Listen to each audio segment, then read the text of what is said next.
Welcome, everyone, all the stroke survivors and caregivers, for today's session with Dr. Dharam Pandey on stroke rehab. And I would like to thank Dr. Dharam Pandey for this wonderful session. Who came and in this COVID time, he actually just tried up his best and came here for all the stroke survivors and caregivers so that he can actually uh, get their query resolved. And first, I would like to introduce Dr. Dharam Pandey. He is an eminent physiotherapy and manual osteopathy expert in India, specialized in neuro and spine care. Currently, is working as a senior consultant and HOD at Manipal Hospital, Delhi. He's a physiotherapist with more than 19 years of experience, and he has done Bachelor's of Physiotherapy from Florence College of Physiotherapy, Bangalore, and Master's in Charan Singh University, Meerut. So I would like to hand over to Dr. Dharam Pandey so that he can take over the sessions. And I would request all the survivors, like if they have any questions, they can either comment on the chat box or they can raise their hand so that we can unmute themselves and they can ask their questions on what they want. Thank you. Okay, thanks, Kamana. And I would invite everyone to ask the question, and this is for what we are here. जो भी जिसके भी दिमाग में जो भी questions आ रहा हो, आज इसी के लिए ये क्वेश्चंस सेशन रखा गया है कि स्ट्रोक रिहेबिलिटेशन से रिलेटेड अगर कोई क्वेश्चन आपको हो या कोई भी चीज हो तो वो आप आज पूछ सकते हैं. Arjun ji, will there be such case like brain get healed but not limb? Arjun जी, मैं इस क्वेश्चन का आंसर इस तरह से कुछ दे सकता हूं कि अगर मिसमैच हो कोई तो ऐसा संभव होता है कि आप even the brain is healed and recovered, I mean motor recovery, but still you are not able to perform day-to-day activity, right? I think मुझे लगता है कि क्वेश्चन ही आपका यही है कि हीलिंग हो गई हो और फिर भी शायद काम ना आदमी ठीक से कर पाए, डे टू डे एक्टिविटी ना कर पाए, तो उसका क्या रीजन हो सकता है? इसके बहुत सारे रीजन हो सकते हैं. जैसे कॉग्निटिव लेवल पे रीजन हो सकता है, उनका मोटिवेशन लेवल हो सकता है. और क्योंकि सबसे पहली चीज तो ये देखिए कि आपने जो क्वेश्चन कहा है कि brain heal but limb doesn't, तो लिम्ब में कोई इंजरी तो हुई नहीं है, कोई डैमेज तो हुई ही नहीं है. तो हीलिंग का क्या मतलब है? यहाँ पे हीलिंग का मतलब यही होगा कि काम कर पा रहा है वो ठीक से, जैसे पहले कर पाता था या नहीं कर पाता था, यही मतलब होगा कि वो काम कर पा रहा है ना. बेसिकली स्ट्रोक में डैमेज तो ब्रेन में हुआ है, हाथ में लिम्ब में कहीं नहीं हुआ है. बेसिकली ब्रेन जो कमांड दे नहीं पा रहा है उसको कि कैसे उसको काम करना है, राइट?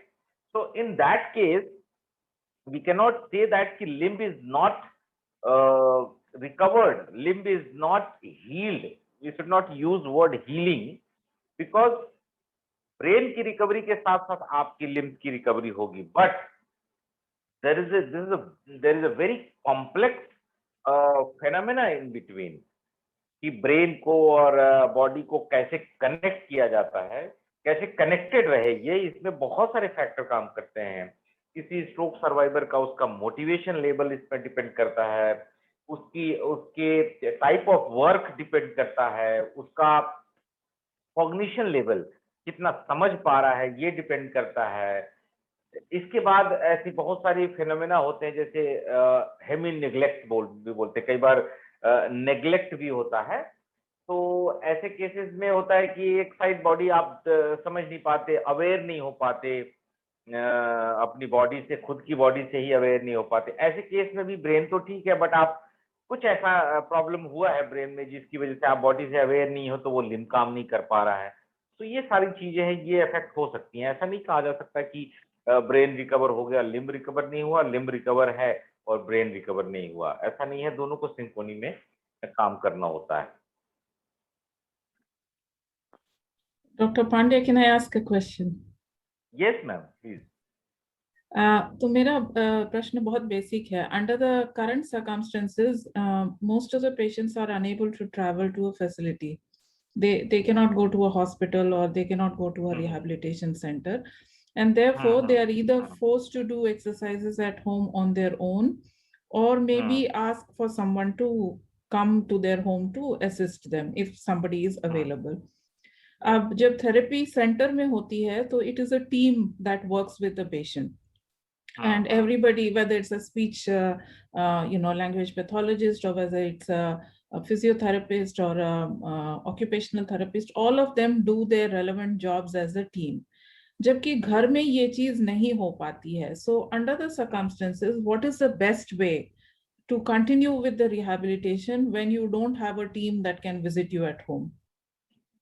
पहली चीज तो वेरी वेरी आपने बोला ये कि बहुत बेसिक क्वेश्चन है, लेकिन मैं कहता हूँ बहुत अहम क्वेश्चन है, ये तो बहुत इंपॉर्टेंट क्वेश्चन है, and we need to understand that because यहाँ पे सर्कमस्टांसेस भी ऐसे हैं, और रिहेबिलिटेशन की जब हम बात करते हैं, पर्टिकुलरली कोई भी न्यूरोलॉजिकल डिजीज होती है और उसके बाद जब रिहेबिलिटेशन की हम बात करते हैं, तो ये हम कह नहीं सकते कि किसी एक आदमी का काम है, ठीक है.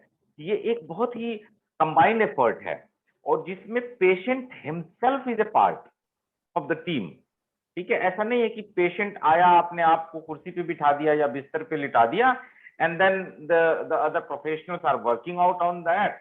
जैसे सर्जरी हो रही है, सर्जन के पास आप गए, ओटी में चले गए, आप बेहोश हैं, सर्जन ने अपना काम कर दिया, आपको होश आया और आपकी things are getting okay. It is not that process. It is process where the patient himself, the family members, the other caregivers, all together work to make the stroke survivor, जिसको हो गया है, जो impairment आ गई, उससे recover होने के लिए, ठीक है. तो सबसे पहली चीज तो ये समझे यहाँ पे कि एक्चुअली हुआ क्या है. हुआ ये है कि ब्रेन में कुछ हुआ है, स्ट्रोक जो हुआ है, जो मैं बहुत ही जनरल टर्म में बोला, कुछ हुआ है, जैसे कि something had happened in brain, कुछ इस तरह की चीज हुई जिससे कि हमारी बॉडी का कुछ हिस्सा, उसका कनेक्शन जो है ब्रेन से डिस्कनेक्ट हो गया है, या ब्रेन उस चीज को प्लानिंग नहीं कर पा रहा है, या प्लानिंग कर रहा है तो उसको एग्जीक्यूट नहीं कर पा रहा है. It depends which area of brain is affected, right. ये सारी चीजें प्रॉब्लम हो गई. अब हमें जब आप थेरेपी सेंटर में जाते हैं, स्पीच थेरेपिस्ट के पास जाते हैं, सपोज कि किसी को एफेजिया है, बोलने में ठीक नहीं है, तो वो स्पीच थेरेपिस्ट की मदद लेगा. मूवमेंट में कुछ प्रॉब्लम्स है तो वो ऑक्यूपेशनल थेरेपिस्ट, फिजियोथेरेपिस्ट के साथ होगा. थोड़ा उसको मोटिवेशन में और इन सब चीजों में कोई प्रॉब्लम आ रही है, या थोड़ा सा डीमोटिवेटेड फील हो रहा है उसको, तो उसको रिहेबिलिटेशन साइकोलॉजिस्ट के पास जाना होगा. अब इसमें सबसे जो इम्पोर्टेंट चीज है, मैं थोड़ा भूमिका दे रहा हूं, इसके बाद आपको बताता हूं. मेन क्वेश्चन आपका जो है फर्स्ट पार्ट में ले रहा हूं, उसमें एक ईच एंड एवरी मेंबर वो अवेयर होने चाहिए इस चीज से कि मेरे पेशेंट को, या पेशेंट शब्द ही मैं नहीं यूज करूंगा यहाँ पे, किसी को भी पर्टिकुलर व्यक्ति है जिसको स्ट्रोक हो गया, उसको किस चीज की नीड है. जैसे मैं फिजियोथेरेपिस्ट हूँ, मेरे पास कोई आ रहा है और मुझे ऐसे लग रहा है कि the person is not involving in that extent, जिस एक्सटेंट तक मुझे चाहिए कि मेरे थेरेपी में इन्वॉल्व हो. पेशेंट को नहीं पता है वो क्यों इन्वॉल्व नहीं हो रहा है, बट उसका मन नहीं हो रहा है. So I should be aware about that कि नहीं, इनसे मुझे एक साइकोलॉजिकल मोटिवेशनल सेशन करवाना चाहिए, ठीक है, कि सर आप ऐसा कीजिए, ऐसे ऐसे कीजिए, जिससे उनका मोटिवेशन लेवल इंप्रूव होगा, तो हमारी मोटर रिकवरी में भी इंप्रूवमेंट आएगी.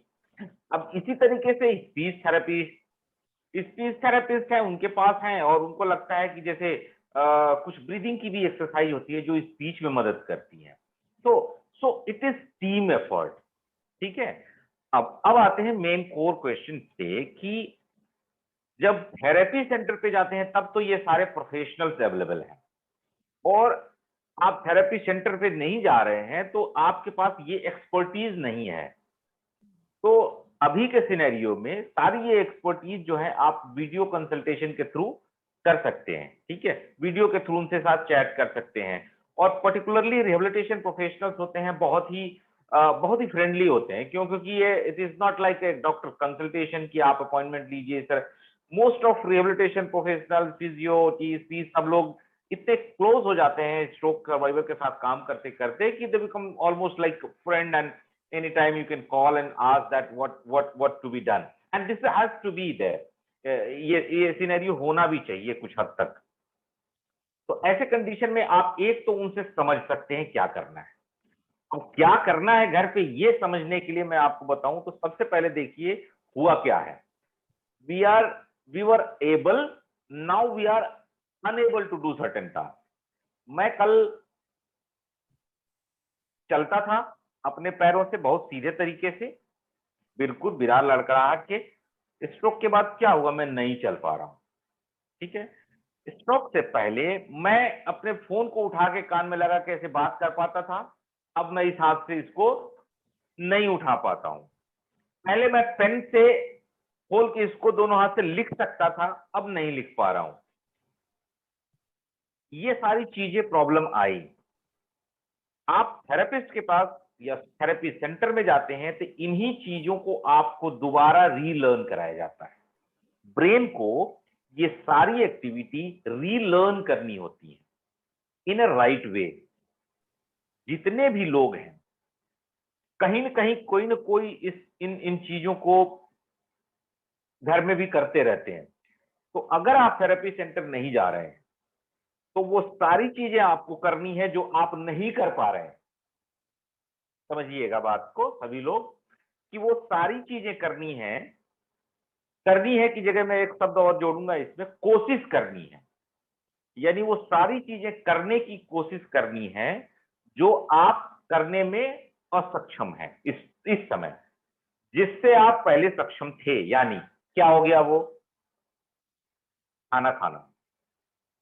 आप अपने हिसाब से थोड़ी थोड़ी रोटी तोड़ना शुरू कीजिए, क्या होगा, रोटी ठीक से नहीं टूटेगी, डजंट मैटर। आप फोन को उठाने की कोशिश कीजिए, आप ग्लास को पकड़ने की कोशिश कीजिए, क्या होगा, नहीं पकड़ पाएंगे। एक बार में, दो बार में, चार बार में, पांच बार में।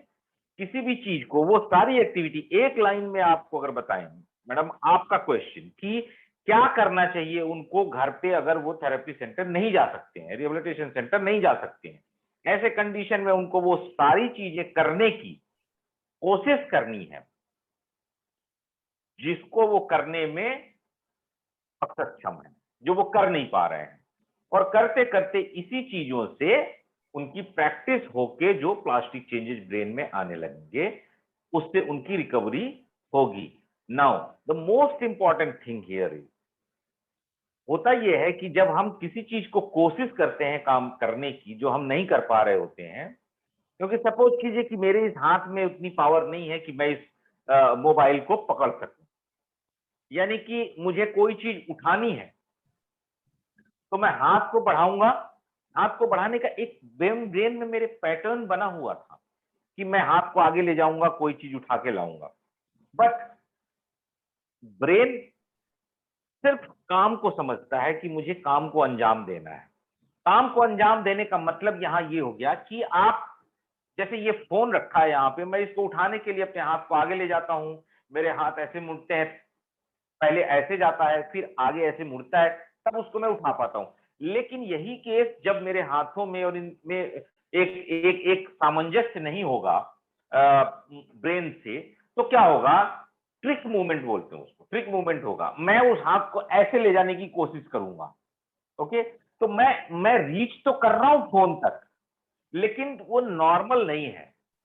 उसको मैं उन मसल्स को यूज करके उस टास्क को कंप्लीट कर रहा हूं जिनका काम वो टास्क करना नहीं है। समझिएगा, फिर दोबारा कह रहा हूं कि मेरा काम फोन को दूर ले जाने के लिए, जैसे ये पेन है और इसको पकड़ने के लिए मुझे मेरे हाथ को आगे ले जाना है और इसको ऐसे पकड़ लेना है। ठीक है, अब आगे ले जाने के लिए मेरे हाथ में ट्राइसेप्स, शोल्डर की डेल्टॉइड, एंटीरियर, ये सारी मसल्स को काम करना चाहिए, तभी ये मेरा हाथ जाएगा आगे। और इसमें मेरे ट्रंक का कोई इन्वॉल्वमेंट नहीं है। मेरा ट्रंक, मेरा जो बैक मसल, मेरा नेक मसल और मसल्स हैं, वो सिर्फ मुझे चेयर पे स्टेबलाइज करने के लिए कॉन्ट्रैक्टेड है। ठीक है, अब मैं इसको हाथ को आगे ले जा रहा हूं, लेकिन मेरे इन अपर एक्सट्रीमिटी में, अपर लिम्ब में वो पावर और वो सामंजस्य ब्रेन के साथ नहीं है, लेकिन मैं ये महसूस कर पा रहा हूं कि मुझे इसको लेना है। तो मैं क्या करूंगा, मेरा ब्रेन क्या करेगा कि मैं इसके तरफ ऐसे रीच करूंगा, पूरी बॉडी को ले जाके इस तरह से रीच करने लगूंगा। ठीक है, यही चीज आपको अपने थेरेपिस्ट, अपने जो केयर गिवर, जो जो एक्सपर्ट रिहेबिलिटेशन प्रोफेशनल, उनसे सीखना है कि क्या नहीं करना है।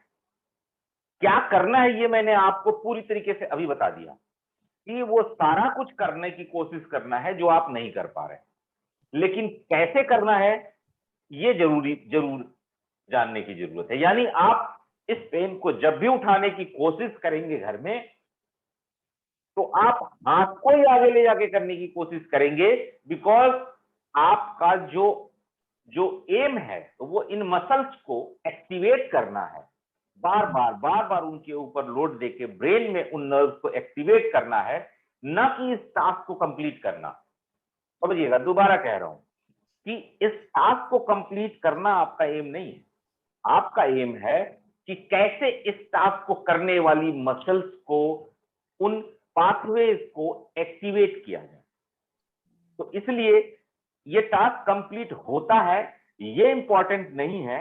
इंपॉर्टेंट ये है कि आपका अटेम्प्ट उसको करने का कितना सटीक हुआ। तो कंक्लूड करें इस क्वेश्चन को कि आपको वो सारे काम करने हैं जो आपसे नहीं हो रहे हैं, लेकिन जितना नॉर्मल एक इंसान जिस तरीके से वो काम करता है उसी तरीके से उसको करने की चेष्टा करनी चाहिए। अदरवाइज वही सेम चीज जो रॉन्ग पैटर्न है, वही पाथवे हमारे ब्रेन में डेवलप हो जाएगा, और फिर उसको ब्रेक करना थोड़ा हम लोगों के लिए मुश्किल होता है जब आप रिहब सेंटर में जाते हैं। आप तो everything can be taken care at home.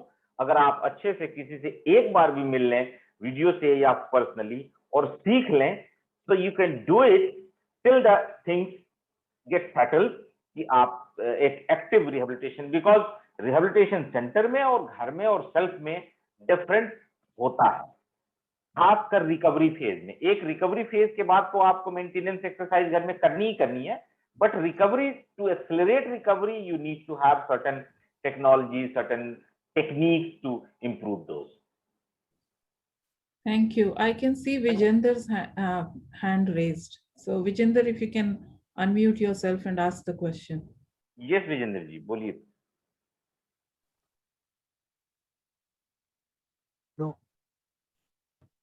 हाँ बोलिए, हम लोग सुन रहे हैं। सुन रहे क्या?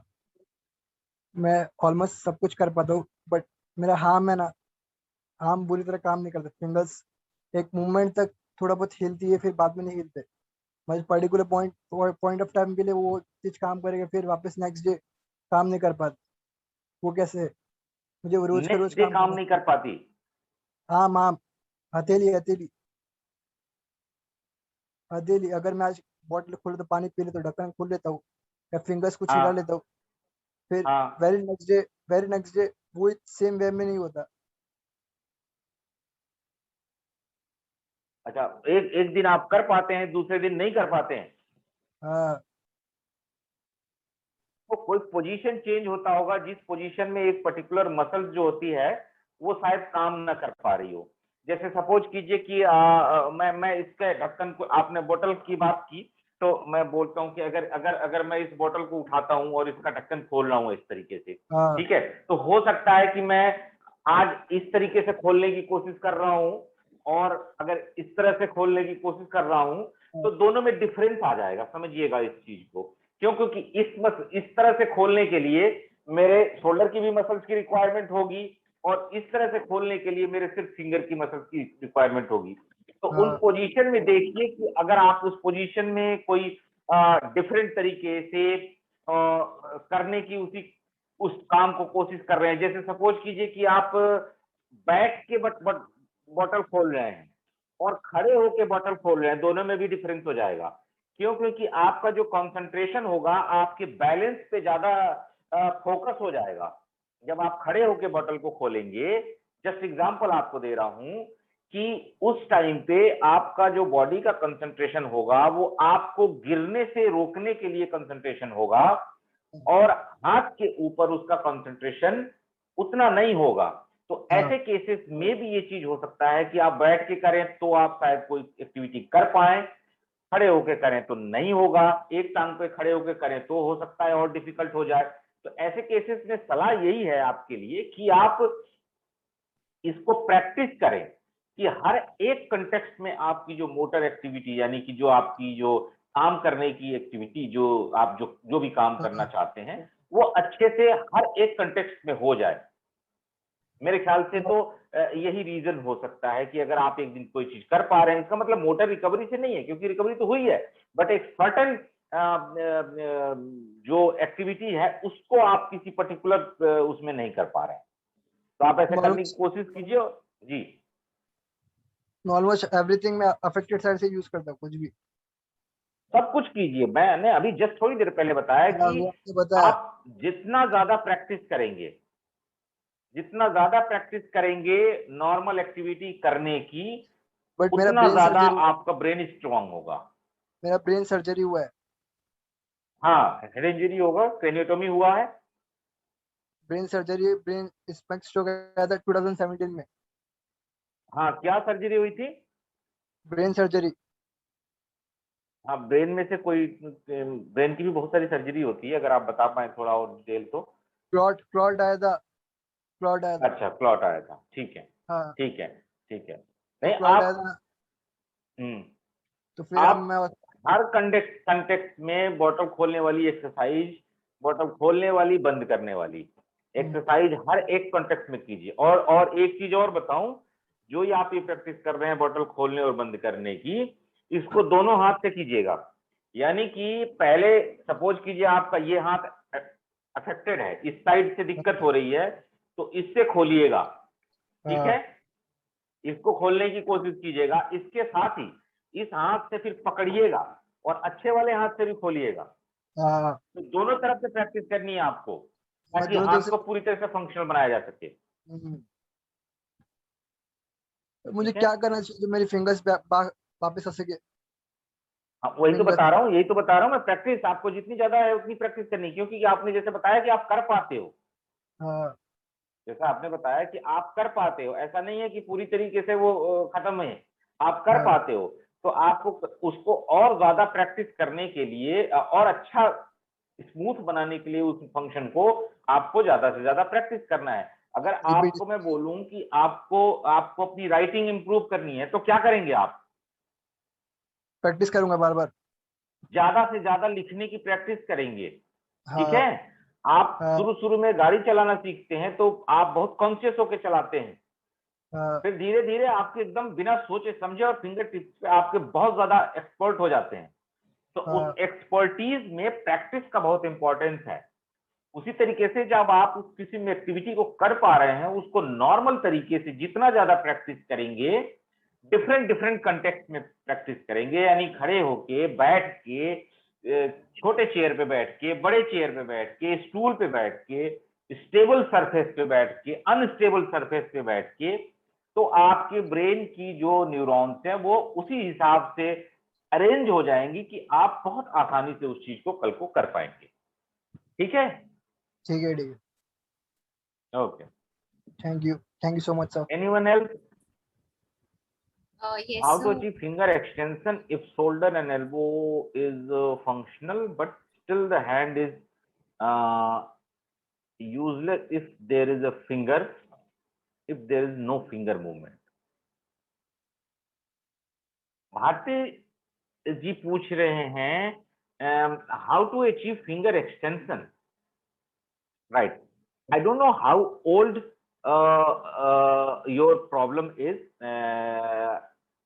I assume that कि आपको स्ट्रोक हुआ था और पोस्ट स्ट्रोक कंप्लेन है ये।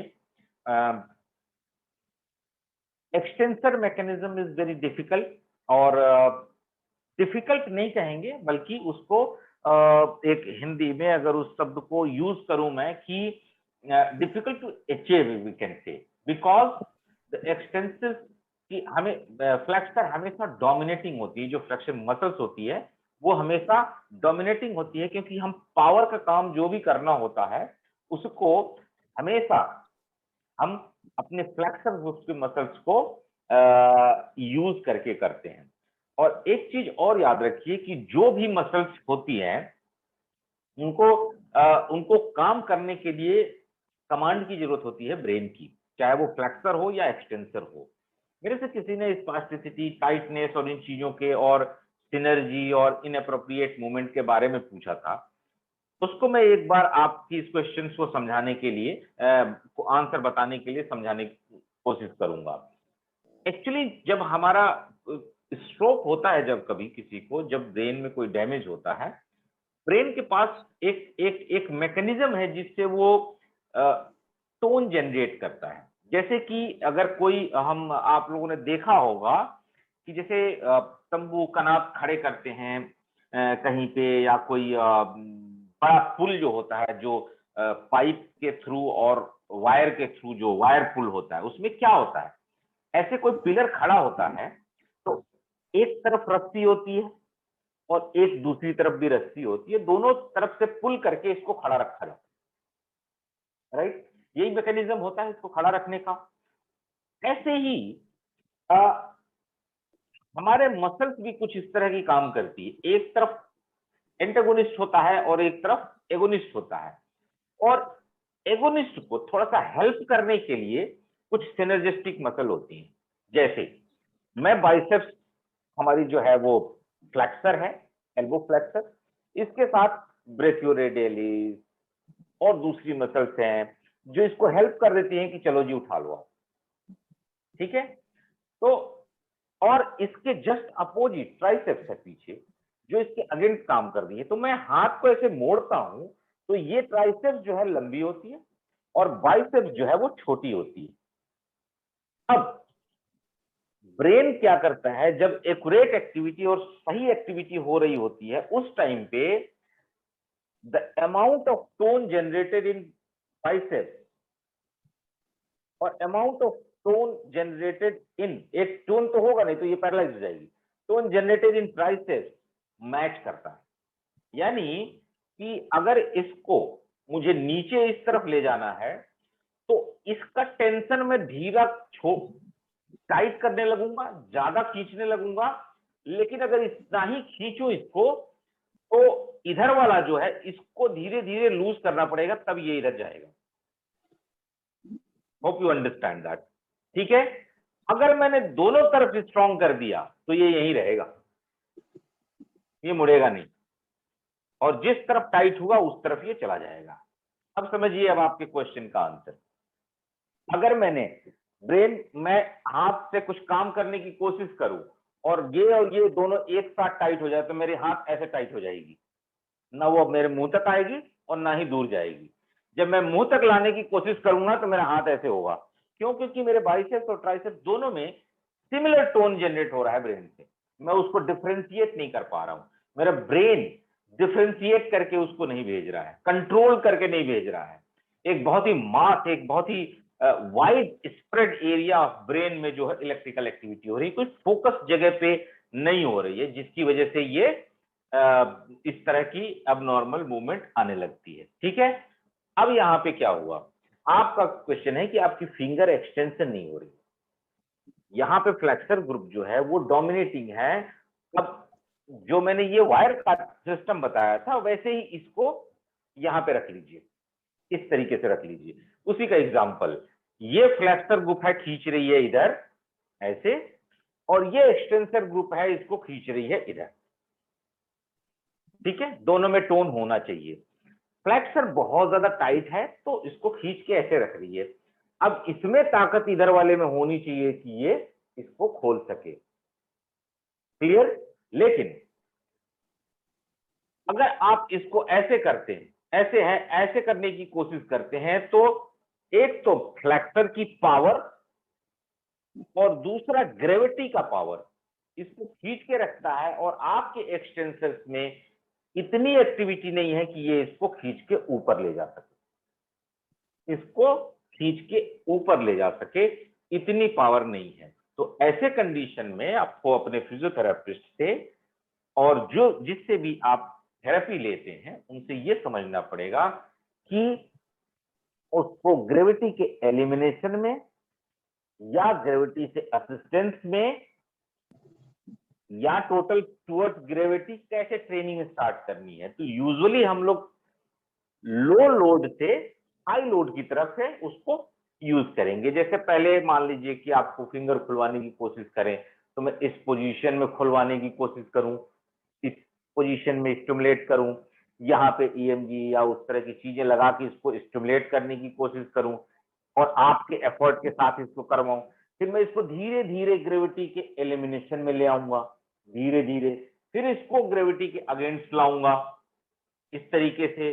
फिर क्या करूंगा, एक और चीज है कि अब जैसे ऐसे हाथ मुड़ा हुआ है, अब ये तो मैंने ग्रेविटी को एलिमिनेट कर दिया, फ्लेक्सर का भी रोल है, तो मैं क्या करूंगा, इसको पोजीशन ऐसा कर दूंगा कि अब इससे ज्यादा ये खींच ही नहीं सकता। फिर मैं खुलवाने की कोशिश करूंगा, अब इसको मैंने एडवांटेज दे दिया। तो ऐसे बहुत सारे चीजें हैं जो हम करके, एक छोटा सा एग्जांपल आपको मैंने दिया इस तरह की टेक्निक से। जैसे कई बार आपको ऐसा लगेगा जैसे ये कुछ हो नहीं रहा है, बट वो आपके जो रिहेबिलिटेशन करवाने जो फिजियोथेरेपिस्ट हैं उनको समझ में आ रही है वो बात कि वो उस पोजीशन में हाथ को रख के क्यों करवा रहे हैं और क्या इससे वो अचीव करना चाहते हैं। तो अच्छे से आप किसी से मिलिए, सलाह मशवरा कीजिए कि इसका क्या रेमेडी हो सकता है, कि कैसे इसको हम फिंगर एक्सटेंशन को अचीव कर सकते हैं। अभी जैसे मैंने कुछ चीजें बताई, जो ये कुछ कुछ टेक्निक्स हैं जिसके थ्रू आप इसको अचीव कर सकते हैं। अगर आप घर पे कर पा रहे हैं तो ठीक है, नहीं तो कहीं जाके किसी से सीख लीजिए और फिर कीजिए उसको। या फिर अगर जरूरत लगे लग के करने की तो लग के भी कुछ दिन कर सकते हैं। ऐसे बहुत सारी टेक्नोलॉजी है जिनके एड ऑन से हम इन चीजों को अचीव कर सकते हैं। So hope I answer your question, Karti ji.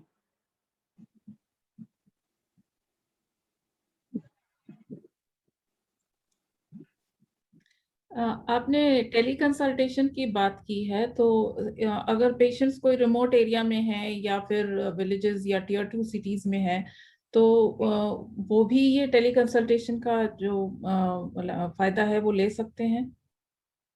मेरे हिसाब से ले सकते हैं, क्यों? क्योंकि अगर टेली कंसल्टेशन का मतलब ही यही है कि दूर दराज के लोगों को भी इन चीजों का फायदा हम पहुंचा पाए। और अगर उनके पास स्मार्टफोन है और वो लोग इंटरनेट से इस तरह से कनेक्टेड हैं, मतलब बेसिक रिसोर्सेज तो होने चाहिए, अगर ऐसा है तो व्हाई नॉट। इवन कुछ जगहों पे तो लाइव सेशन भी दे रहे हैं लोग कि yes it is very difficult, जैसे जिस तरह की ये सारी चीजें जो हैं रिहेबिलिटेशन में, बट यस ऑफ कोर्स अगर उनके पास वो रिसोर्सेज अवेलेबल हैं तो हर जगह कंसल्टेशन किया जा सकता है, इसमें कोई प्रॉब्लम वाली बात नहीं है। And we must promote that. I think Tamanna has a question. When I lie down on my back and try to do a wrestler's bridge, arching my back, my fingers of the affected hand get stretched and open. Does this mean the muscles of the fingers are in good order? Somebody has posted in the group. No, it is not. See, आप समझिए इस चीज को, मैंने पहले भी बोला था कि ब्रेन अंडरस्टैंड द टास्क। हमारे पास 10 लोग काम करने वाले हैं, जिसमें से 3 लोग अब नहीं है, they are no more with us, so now we are only 7 people. ठीक है, अब इन 7 लोगों को ही बहुत जोर से ताकत लगा के काम करनी पड़ेगी।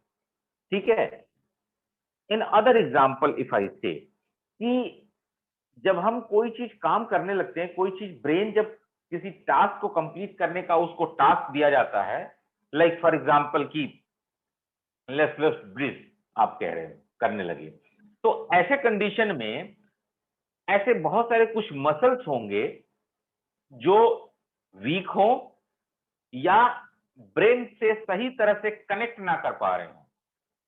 अब मैं कह रहा हूं कनेक्ट नहीं कर पा रहे हैं तो इसका मतलब ये मत समझिए कि ये नहीं है कि कोई डिस्कनेक्शन है, बट अप्रोप्रिएट कनेक्शन की बात है। शायद ब्रेन जो कह रहा है वो समझ नहीं रहे हैं, या वो इनएक्टिव है, उनका एक्टिवेशन ठीक से नहीं है, there are lot of things. ऐसे कंडीशंस में हमेशा, मैंने पहले भी बोला कि ब्रेन और दूसरे पार्ट को इंगेज करना शुरू करता है। जैसे आप सोचिए, जब बहुत जोर से आपको ताकत लगानी होती है किसी चीज को ढकेलने के लिए, तो आप क्या करते हैं? किसी चीज को आपने हाथ लगाया और जोर से ढकेल रहे हैं उसको, and you need some more force, तो आप जोर से अपनी दांत को दबाते हैं।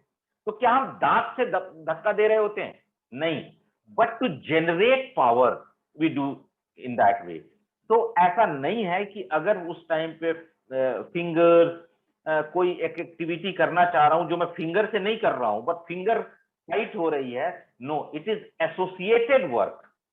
किसी एक टास्क को जरूरत से ज्यादा हम करने लग रहे हैं या फोर्स कर रहे हैं, तो जो मसल, वो एरिया जो ब्रेन का एक्टिव नहीं होना चाहिए, वो भी रिक्रूट हो रहा है। रिक्रूट मतलब जब हम कोई चीज, सपोज कीजिए कि मुझे उठाना है, ये पेन है, फिर पेन दिखाता हूं आपको, इस पेन को मुझे पकड़ना है, तो जैसे ही मैं इस पेन को देखूंगा, सबसे पहले मेरे ब्रेन में एक एक्टिविटी होगी, एक मेरी पुरानी मेमोराइजेशन होगा कि अच्छा, इस पेन को पकड़ने के लिए तो इन फिंगर्स की जरूरत पड़ेगी। अच्छा, ये तो 1 मीटर दूर है, तो 1 मीटर दूर जाने के लिए तो शोल्डर को भी फ्लेक्स करना पड़ेगा आगे की तरफ, एल्बो एक्सटेंशन चाहिए होगा, अच्छा हाथ को भी खोलना है।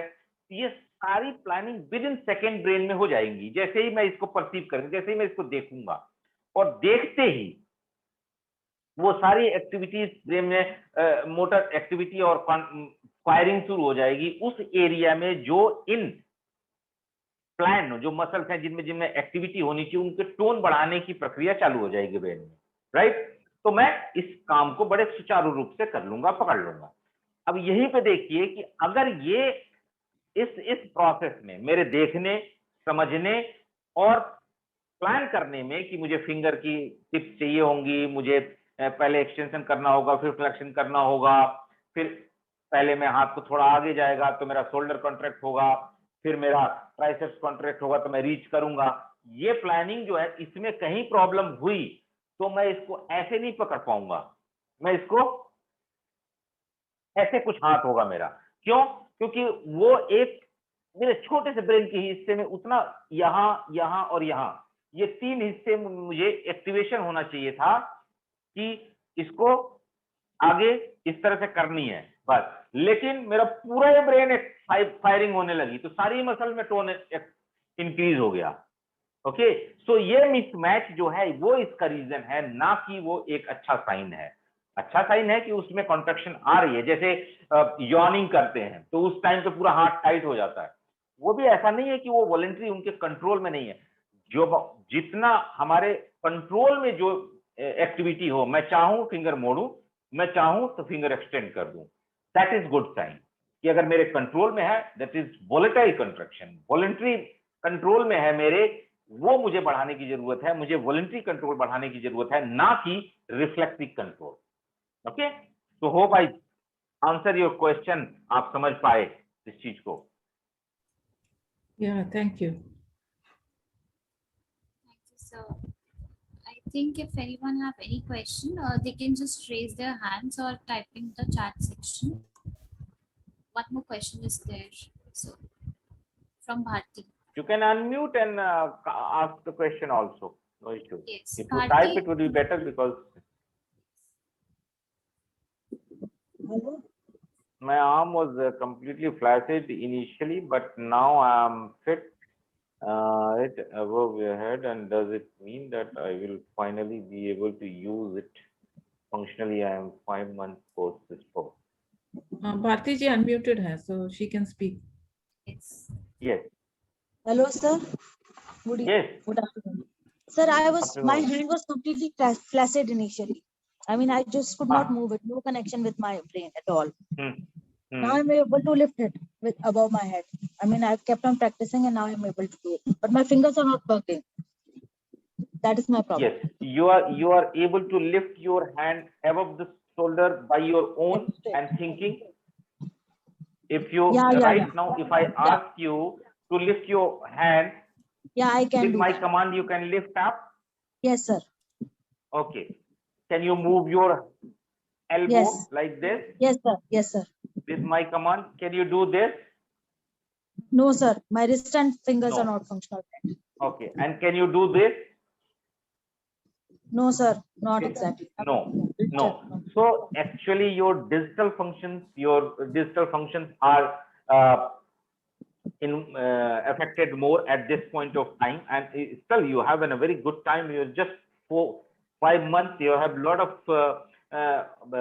possibility for recovery. We can't say that is your plateau in your recovery. So और आपकी जो शोल्डर, ये पैटर्न भी एक्चुअली होता है कि proximal muscles are bigger muscles and उनका रिप्रेजेंटेशन, उनका जो होता है ब्रेन में इस तरह का होता है, उसकी रिकवरी फास्टर हो जाती है. नाउ अंडरस्टैंड हियर कि जो चीज सबसे ज्यादा यूज की जाती है, समझिएगा, जो चीज, the thing, the moment, the pattern we very often use, okay, that has a major representation in your brain, और उनका पैटर्न जो होता है वो बहुत स्ट्रॉन्ग बिल्डअप होता है. लाइक फॉर एग्जांपल, सबसे ज्यादा हम क्या यूज करते हैं? अपने फिंगर्स, हाथ, यही मूवमेंट सारी यूज करते हैं हम ज्यादा. हम बैठे हैं तो भी हाथ चल रहा है. देखिए, मैं तो कम से कम 100 बार तो हाथ हिला चुका हूँ इतने देर में बात करते हुए आपसे. Even I am not eating, even I am not writing, even I am not doing anything, but still I am moving my hand. Okay, तो ऐसे कंडीशन में इसीलिए हैंड की रिकवरी में लाने में भी बहुत ज्यादा हमें मेहनत करने की भी जरूरत होती है, और हमारी इन्वॉल्वमेंट की जरूरत हो जाती है कि हम ज्यादा से ज्यादा उसको ट्रेन करें.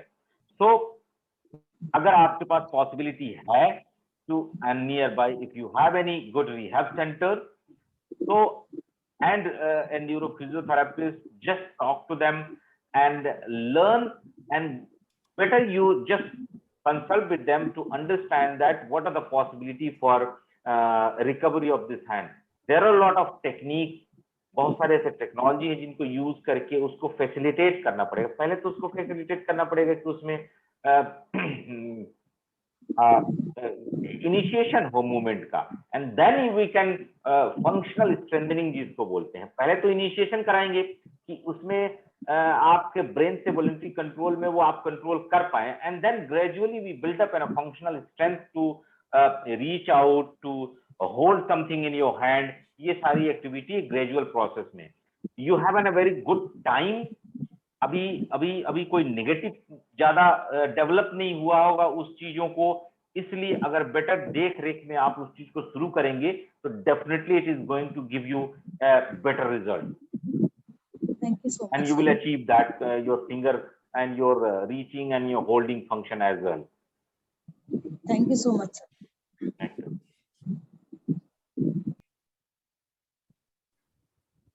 Any more question?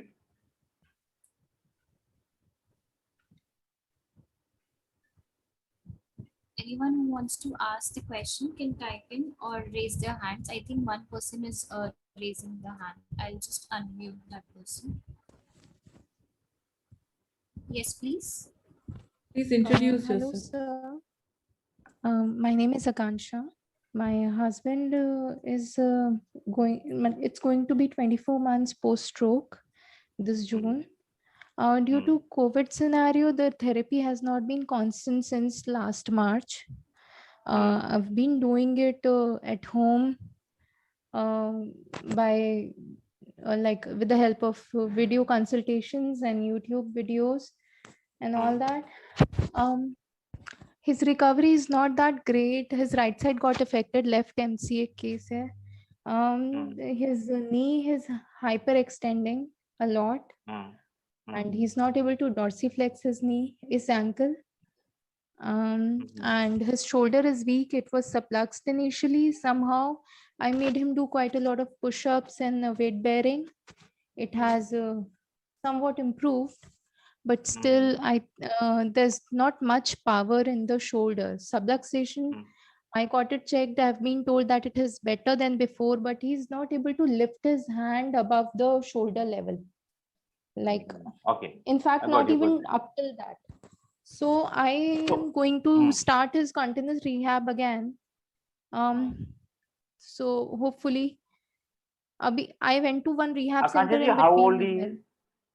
He's 29. 29, very young. And जो भी आपने बताया, whatever the things and the problem you told, you said that is a typical presentation of any stroke, right? Yes, sir. First Yes, thing. sir. And one thing you need to understand that if you have a very good strength, it doesn't mean you are able to perform certain activity. That is what the message I want to give you. कि अगर Yes, sir. आपकी muscles में बहुत अच्छी strength भी है, okay, stroke जब होता है, so stroke doesn't cause any power loss, muscle loss, no, it is wrong, it is myth that your muscle is affected. No, your muscle is not affected, your muscle health is intact. उसकी उस तक कोई connection, command नहीं पहुंच पा रही, इसलिए वो एक्टिविटी नहीं कर पा रहा है। अदरवाइज मसल्स में कुछ नहीं हुआ है, ब्रेन में हुआ है, नर्व में भी कुछ नहीं हुआ है, बट द रिले सेंटर, वहीं से कुछ प्रॉब्लम हो रही है। कुछ प्रॉब्लम मैं बोल रहा हूँ जनरल समझाने के लिए, कुछ प्रॉब्लम वहां हो रही है रिले सेंटर में, जिसकी वजह से नर्व के थ्रू वो सिग्नल आके मसल तक नहीं आ रही है। बिकॉज पहले भी मैंने जैसे एक एग्जांपल दिया कि अगर इस पेन को मुझे खोलना है तो दो चीजें सबसे पहली चीज होंगी। सबसे पहले मोमेंट एग्जीक्यूशन आप समझने की कोशिश कीजिए। ये पेन है, मुझे इसको ऐसे अनकैप करना है, तो सबसे पहले क्या होगा, मैं इस पेन को देखूंगा, ठीक है। इसको देखते के बाद मेरे दिमाग में इस पेन को मैंने पहले देख रखा है कि ऐसा होता है पेन, और इसको खोलना ऐसे जाता है। ये मेरा प्री लर्न बिहेवियर है, इसको मैं जानता हूं, पहले से मैंने प्रैक्टिस की है। अगर मैं नहीं जान रहा होता तो शायद यहाँ टाइट कर रहा होता, फिर यहाँ पकड़ के करता, फिर ऐसे खोलता, तब खुलेगा। लेकिन I know this pain is being untapped with this way, that is in under my memory. Now जैसे ही मैं सोचूंगा कि अब इसको अनकैप करना है, तो मेरा ब्रेन, अभी जस्ट थोड़ी देर पहले मैंने इसका प्रोसेस जो एक्सप्लेन किया था कि कैसे कैसे होगा, तो जैसे इसको देखूंगा there will be planning in my brain, executing some, कुछ चीजें मेरी मेमोरी से एक्सट्रैक्ट की जाएंगी, कुछ चीजें मेरी टोन से, और वो मेरे सेरेब्रम के उस हिस्से में आएगा जहां से वो इंफॉर्मेशन मेरे मसल्स तक भेजी जाएंगी कि you need, just for example मैं ऐसा आपको बताऊंगा कि सपोज करो इस सारी प्रोसेस को करने के बाद, ब्रेन प्लानिंग करने के बाद, मेरे मसल्स को ये कहेगा कि इस वाली मसल तुम 10 किलो का वजन पैदा करो। किलो में बोल रहा हूँ, केजी बोल रहा हूँ, because you need to understand that in a very light, very common language. तो मेरा ब्रेन कहेगा इसमें 10 किलो पावर जनरेट करो, इसमें 5 किलो करो, इसमें 4 किलो, इसमें 3 किलो, तब जाके ये ऐसे मैं इसको होल्ड कर पाऊंगा। और सेम टाइम ब्रेन ये भी कहेगा कि इस हाथ में 10 किलो का जनरेट करो ताकि मैं इसको खींच सकूं, ठीक है, या इसको खींच सकूं। इस तरीके से मैं इस काम को अंजाम दूंगा, ठीक है। अब आपके इसमें ये समझने की बात है कि यहां प्रॉब्लम थी, इस वजह से मैं इसको खोल नहीं पाया। इसमें मेरे मसल्स को अगर कहा जाता तो ये पावर जनरेट कर लेती, मसल्स में प्रॉब्लम नहीं है। इसलिए सबसे पहले तो पुशअप, यूट्यूब से जो सारी स्ट्रेंथ की एक्सरसाइजेज हैं वो करना बंद कर दीजिए, क्योंकि रॉन्ग पैटर्न डेवलप करने से आपके लिए मुसीबत और खड़ी होगी। ना कि कीजिए, आप एक्सरसाइज देखिए, सीखिए, टेली कंसल्टेशन से हो सकता है, टेली रिहैब से हो सकता है। I took tele consultation and sir, make मैंने sure actually that mix you are of doing in a right everything way. करा है। Yes sir. So there's make sure that कि राइट वे में कर रहे हैं उसको। स्ट्रेंथ हमें डेवलप नहीं करनी, हमें डेवलप करनी है voluntary control. It should be under your control, I mean his control, कि वो चाहें तो वो उस काम को कर पाए। अच्छा, इस पे आपको एक चीज जरूर ध्यान देनी है कि task completion is not matter. Task complete हो रहा है या नहीं हो रहा है, मैंने पहले भी अभी बोला था थोड़ी देर पहले, इससे कोई मतलब नहीं है। The intention of attempting that task and accuracy, कितनी एक्यूरेटली उसको हम परफॉर्म करने की कोशिश कर रहे हैं, कितना सटीक करने की कोशिश कर रहे हैं ब्रेन से, दैट इज इंपॉर्टेंट। यानी उनका पैर उठे जमीन से या ना उठे ये मतलब नहीं है, लेकिन मैं वाकई में उठाने की कोशिश कर रहा हूं या चलने की कोशिश कर रहा हूं, दोनों में डिफरेंस होगा, समझिएगा। क्योंकि मैं अगर चलने की कोशिश करूंगा तो मैं अपने हिप को उठा के अपने पैर को आगे रख लूंगा, लेकिन अगर मैं पंजे को उठा के चलने की कोशिश करूंगा तो मैं चल तो नहीं पाऊंगा शायद, लेकिन पंजे को उठाने की इनिशिएशन जरूर कर दूंगा। सर ही समझ रहे हैं आप मेरी बात को? हाँ जी सर, एक चीज पूछनी थी सर, जैसे हाइपर एक्सटेंशन को रोकने के लिए he is wearing a knee brace, and foot drop को कंट्रोल करने के लिए he is wearing AFO। Sir 1 साल हो गया लेकिन इतना फर्क नहीं पड़ा है, मतलब नी ब्रेस से इतना फर्क पड़ा है कि पहले एकदम से झटके से जो नी स्नैप होता था वो थोड़ा बेरेबल तरीके से अब कंट्रोल में स्नैप होता है, लेकिन अभी भी हाइपर एक्सटेंशन तो है ही। एंड फुट थोड़ा सरकमडक्शन में जो जा रहा था काफी हद तक अब कंट्रोल हो गया है, but there still when he is walking he is dragging, उनका पंजा ड्रैग हो रहा है, मतलब वो फुट ड्रॉप की इंटेंसिटी मतलब अभी भी है। I understand. अच्छा, आपसे मैं एक क्वेश्चन पूछता कितना हूँ। हेल्प करती हैं चीजें सर, ये एक ये साल इसी तो चीज का आंसर कर रहा हूँ आपको। Actually I don't, this is my personal opinion, I don't prefer any kind of these kind of support, because ये तब मैं यूज करता हूँ जब मेरे पास और कोई रास्ता नहीं होता है। May be your therapist has advice कि उस टाइम पे कोई और रास्ता ना हो उनके पास इसको रोकने के लिए, बट आई ऑलवेज प्रेफर जब तक कि कोई या तो परमानेंट डैमेज ना हो रहा हो, जैसे शोल्डर सबलक्सेशन में या फिर नी के हाइपर एक्सटेंशन में, अगर इस तरह की कोई चीज हो रही है कि जिसको मैं प्रिवेंट नहीं कर पा रहा हूं और मेरे पास कोई और अल्टरनेटिव नहीं है, then only I prefer for orthosis और this kind of thing. Sometimes foot drop के लिए मैं ऑर्थोसिस देता हूं, बट उसी टाइम के लिए हिप हाइकिंग को रोकने के लिए कि मैं उसको चलने की और गेट ट्रेनिंग करा पाऊं, सिर्फ उसी टाइम के लिए यूज करता हूं, नॉट ऑलवेज। अब यहाँ आप एक चीज समझने की कोशिश कीजिए कि अगर आपके घर पे कोई एक पतला तना वाला पेड़ है कोई, ठीक है, वो खुद से खड़ा नहीं हो पाता है, ठीक है, और आप उसके बगल में एक लकड़ी का डंडा सा गाड़ के और उसके साथ उसको बांध दीजिए, तो तने में स्ट्रेंथ आएगी, उस स्टेम में, उस पेड़ में स्ट्रेंथ आएगी? नहीं सर, आएगी। वो तो क्यों? सपोर्ट क्योंकि से उस बढ़ेगा। लकड़ी के उस पत्थर के सहारे वो खड़ा रहेगा और रह जाएगा। तो एक मेरे लिए तो सेटिस्फेक्शन की बात है कि हाँ पेड़ एकदम सीधा खड़ा है, लेकिन अपने दम पे खड़ा नहीं, मुझे अपने दम पे उनको खड़ा करने की कोशिश करनी है। अब मैकेनिज्म समझिए, अभी थोड़ी देर पहले मैं किसी के आंसर दे रहा था, उसमें बता रहा था कि हमारे जो एंटागोनिस्ट और एगोनिस्ट की जो एक्टिविटीज होती है, इसकी वजह से हमारी जो मसल्स जो होती है वो रुकी हुई होती है। इसी तरीके से हमारी नी है, नी के ऊपर, नी एक्चुअली 2 मसल्स से बनी हुई है, एक नीचे लेग की बोन्स हैं, टिबिया फिबुला जिसको बोलते हैं साथ में, और यहाँ एक फीमर है, जो ये एक बोन यहाँ है, एक बोन यहाँ है। अब ये खड़ा होती है तो ये मुड़ जाएगी, अगर इसके ऊपर सही से कंट्रोल ना हो, ये 2 मसल्स हैं, तो ये ऐसे मुड़ जाएगी, इधर मुड़ जाएगी। अब यही अगर ऐसे सीधी रहती है तो ये नॉर्मल है, और यही अगर ऐसे हो जाती है तो इसी को आप हाइपर एक्सटेंशन बोल देते हो, ठीक है। अब यहाँ देखिए 2 मसल्स होती हैं, एक मसल होती है इधर हैमस्ट्रिंग पीछे की तरफ, जो आपके फुल्ले से आके यहाँ नीचे तक होती है, और यहाँ आपकी क्वाड्रिसेप्स होती है, यहाँ से यहाँ तक आती है। अब पैरालिसिस तो दोनों मसल्स को हो गया है ना, ठीक है, पैरालिसिस तो दोनों मसल्स को हो गया। नी हमेशा लॉक पीछे की तरफ हो, इस तरीके से लॉक हो सकता है, यहाँ जाके वो क्या होता है, फंस जाता है ऐसे, इसलिए ये रुक जाता है, यहाँ पे लोड हो जाता है। और अगर इसको थोड़ा सा मोड़ दिया जाए तो ये मुड़ जाएगा, न गिर जाएगा।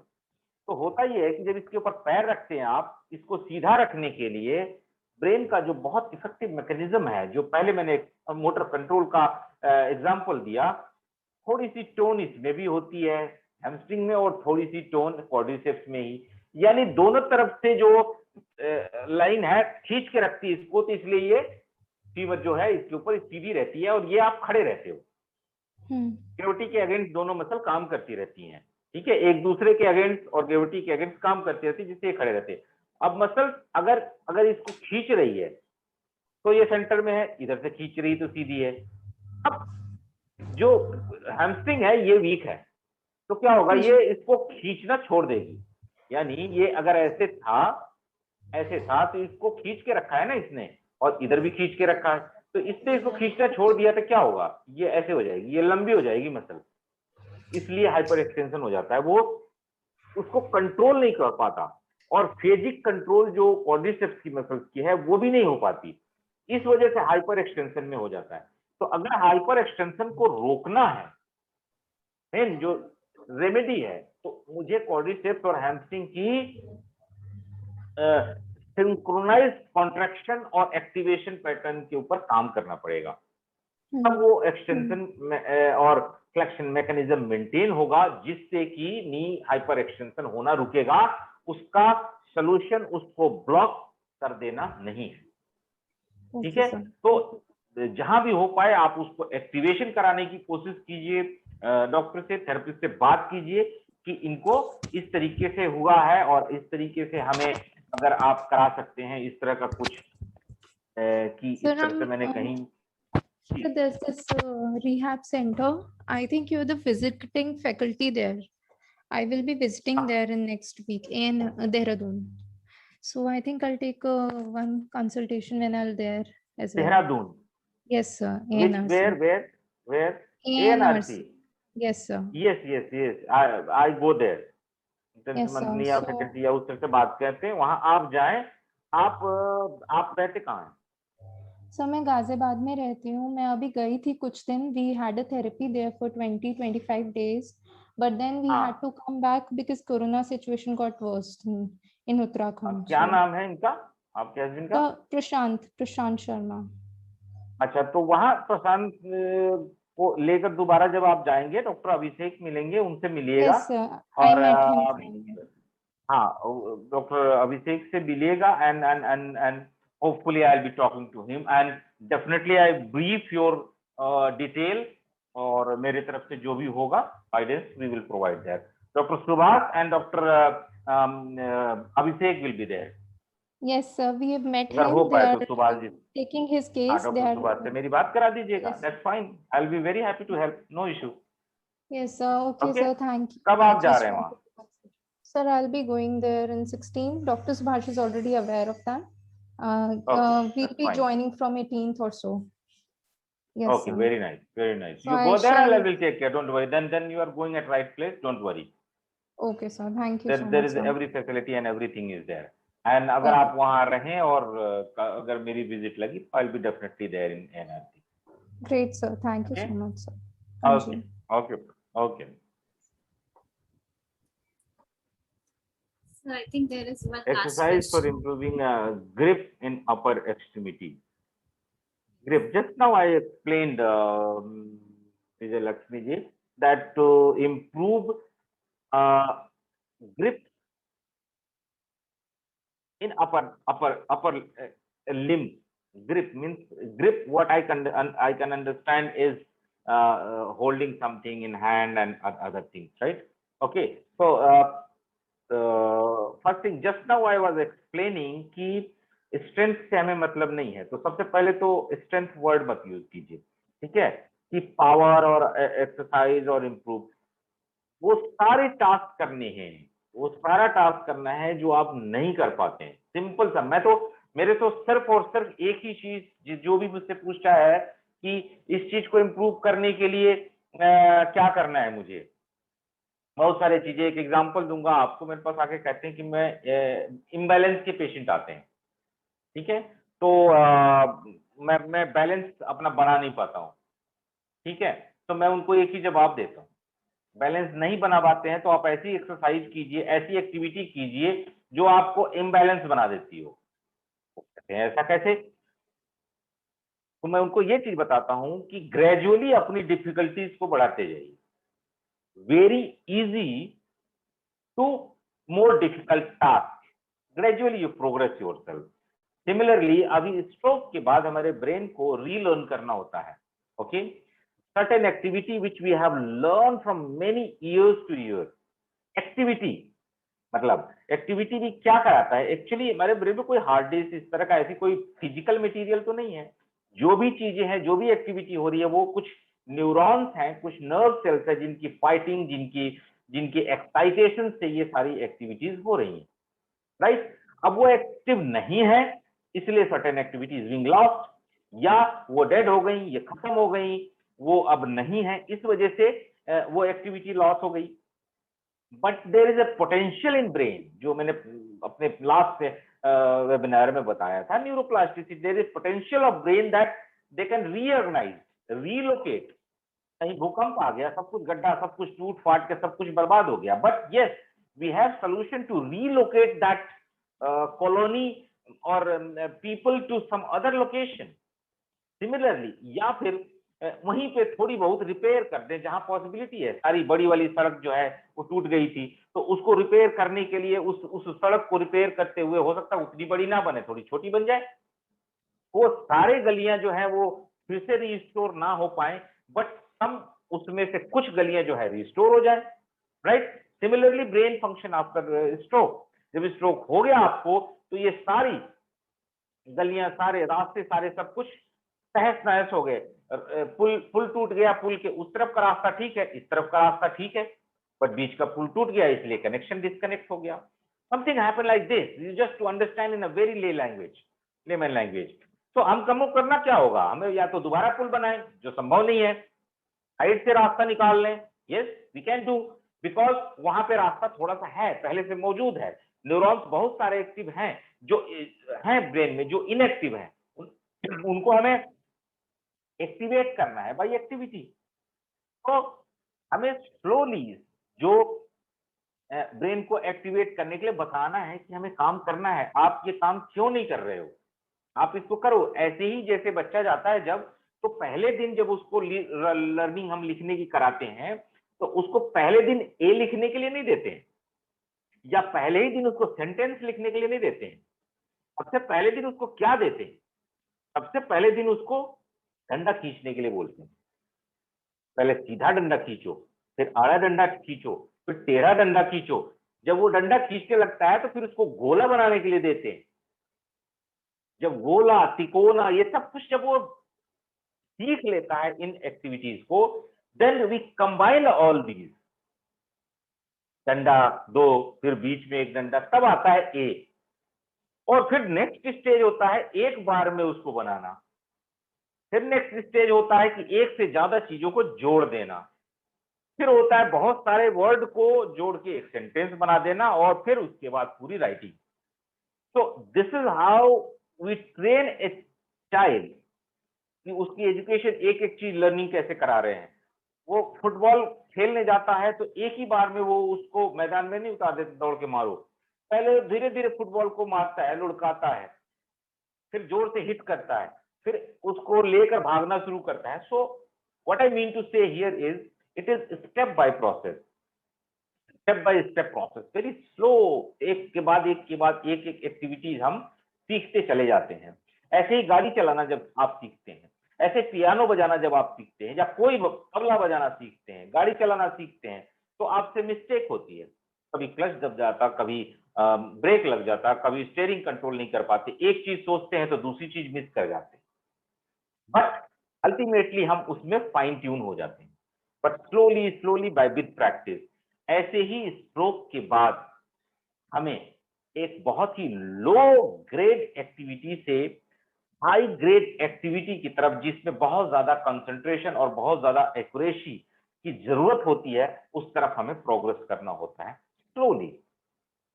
सो in that case you need to have an a very good trainer, एक टीचर। जितना अच्छा टीचर होगा उतना अच्छा आपका स्टूडेंट पढ़ पाएगा, क्योंकि अगर स्टूडेंट के अंदर काबिलियत है, इसलिए कहते हैं it is bilateral process rehabilitation.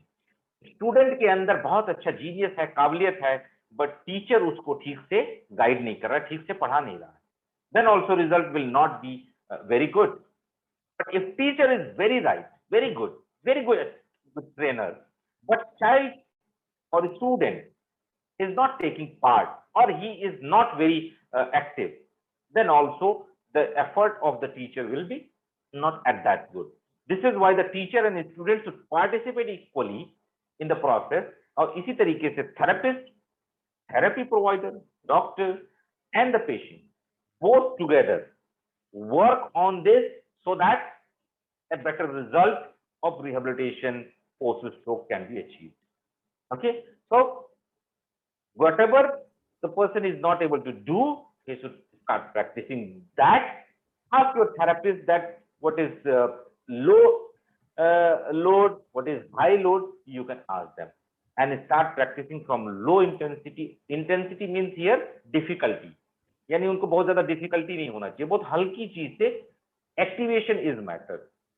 Activate करें धीरे धीरे धीरे धीरे धीरे, एफर्ट करते करते, और ब्रेन में रीऑर्गेनाइजेशन होना शुरू होगा, and then he will achieve task completion की उनके वॉलंटरी कंट्रोल में आ जाए और फंक्शन इंप्रूव हो। I think we are towards the end of the session.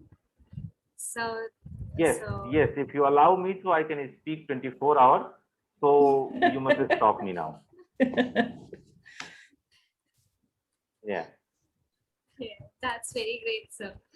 Actually, thank you so much, sir, for taking out time in such a busy schedule and helping all the survivors and caregivers in their doubts and issues, actually what they were struggling for in this pandemic. So I think all the caregivers and stroke survivors have clarified all their issues and doubts. So we are towards the end of the session, and I would also like to thank every stroke survivor and caregiver who have joined today. Thank you. And if you have any other different question, you can just post it in our WhatsApp group. Dr. Dharam is also there in the group. He usually sees that. So thank you so much, sir. Thank you. Thank you, Dr. Pandey. And thank you all participants.